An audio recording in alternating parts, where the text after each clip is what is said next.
The tire brand you trust? There is a factory in China that makes it. And right next to it, on the same production line, same machines, same rubber, same workers, is the cheapest tire on the shelf at your local shop. Different name, different price, same origin. I know that sounds like a conspiracy, so I am going to prove it to you. Company ownership documents, independent lab test data, real wet braking numbers, all of it on screen.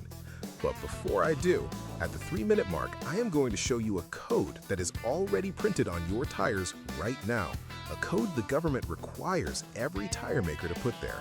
A code that tells you exactly how good your tire actually is, regardless of the brand name. Tire shops never point it out. You will understand why in a moment. Stay with me. This one is going to change how you buy tires for the rest of your life. The factory nobody talks about. Let's start with a company called Linglong Tyre. You have never walked into a shop and asked for Linglong tires. Nobody has. But Linglong operates facilities in Shandong, China, and a massive plant in Serbia. And together, they produce over 80 million tires every single year.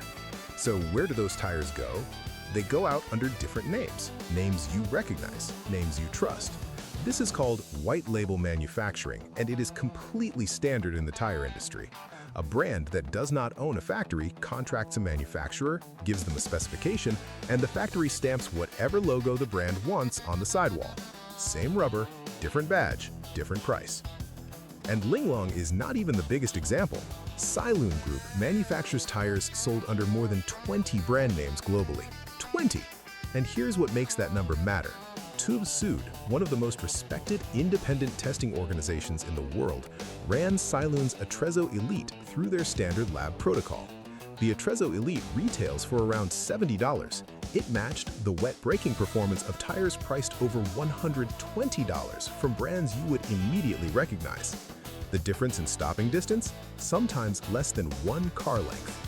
I am going to come back to the wet braking numbers in detail later, but first, the part that surprises most people even more than the factory story. The brands you think are different. Here is what the corporate ownership tree actually looks like.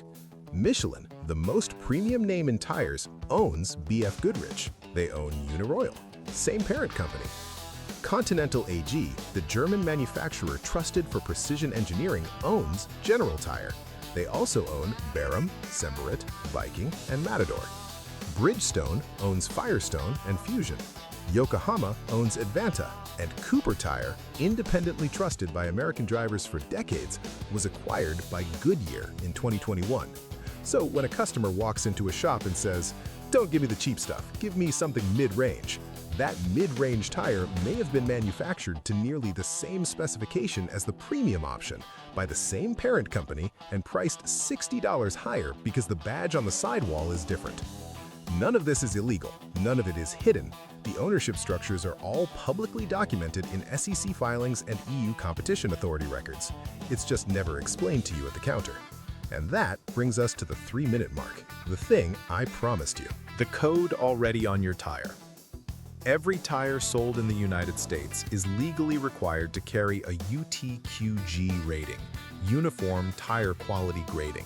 It is a 3-part code stamped directly on the sidewall of every tire you have ever owned. It looks like this, 3 characters. For example, 500 AA. The first number is treadwear. Higher means longer lasting. A tire rated 600 should last roughly twice as long as one rated 300 under identical driving conditions. This is not a marketing claim. It is determined by government-supervised road testing. The second character is traction. AA is the best, then A, then B, then C. This is the tire's ability to stop on wet pavement in a straight line. The third is temperature resistance. Same scale. A is the highest. Now here is the loophole that nobody at a tire shop will ever point out to you. A budget tire with a 600 AAA rating is, by this federally mandated government standard, a better performing tire than a premium brand name option rated 400 BB, and it may cost $40 less. The entire premium pricing model depends on you not knowing this code exists, because the moment customers start comparing UTQG ratings instead of brand names, the game is over. The code is there. It has always been there. Now I want to show you the actual wet braking data, because this is where the numbers stop being abstract and start being the difference between stopping before the car in front of you and not. The wet braking numbers. Tyre Rack is the largest independent tire retailer and testing organization in the United States. They publish wet braking test results on their public website, free. Anyone can check. In their all-season tire test series for 205, 55, R16, one of the most common tire sizes on the road, the Michelin Cross Climate 2 stopped from 60 miles per hour in approximately 104 feet on wet pavement. The Cross Climate 2 is genuinely one of the best tires available. That result is real. The Saloon Attrezzo 4 Seasons, priced at roughly half the cost of the Michelin, stopped in 109 feet. 5 feet longer, at 60 miles per hour. Now, here is the part that actually matters. Several tires from brands priced at the same level as the Michelin, carrying the same premium positioning, stopped in 115 to 120 feet, 11 to 16 feet longer than the budget tire.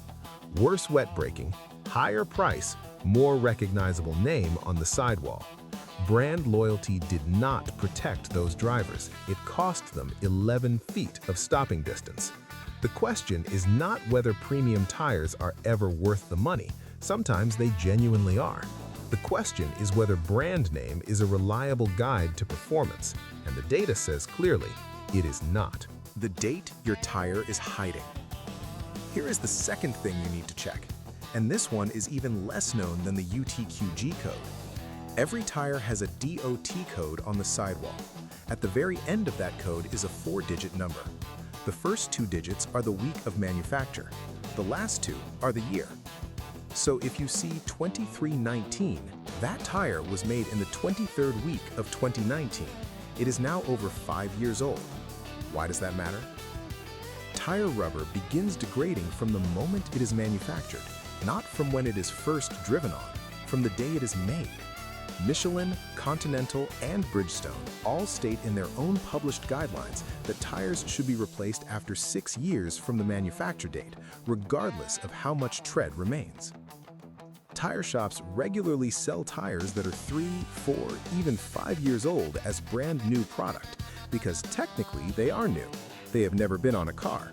But the rubber is aging. The structural integrity is slowly declining, and if you do not check that 4-digit code before you pay, you have no way of knowing you are buying old stock. A brand new premium tire made 4 years ago may be less safe right now than a budget tire made 6 months ago. Check the code. Every single time. It takes 10 seconds. Here is the full picture. The factory producing your premium tire may be the same one making the cheap option. The brand on the sidewall may be owned by the exact same parent company as the tire next to it. And the government has given you 2 codes, UTQG and the DOT date, that cut through all of it and show you the real story. Use them. UTQG tells you how good the tire actually is. DOT date tells you how old the rubber actually is. Tyre Rack's public database gives you wet braking test results for free. That is everything you need to make a smarter decision than 95% of drivers on the road.